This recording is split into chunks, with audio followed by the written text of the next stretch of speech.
Not only but अल्सोचा meaning काय होतो तर फक्त एवढेच नाही तर हे सुद्धा. Okay.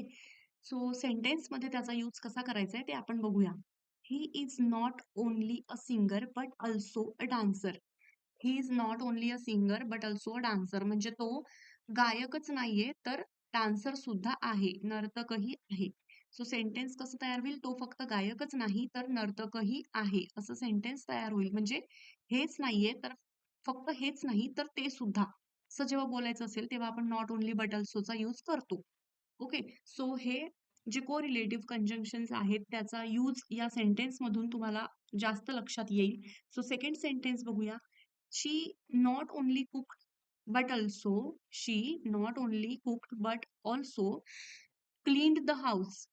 But also clean the house म्हणजे हेच नाही तर ते सुद्धा.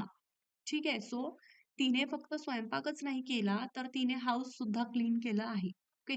शी not only cooked but also clean the house.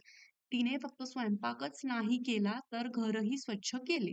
असा ह्याचा मराठीमध्ये अर्थ होईल. ठीक आहे.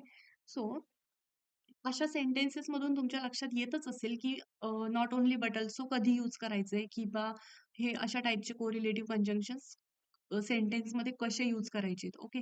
थर्ड जे सेंटेन्स घेतलंय मी इथे, they not only help but also gave us food.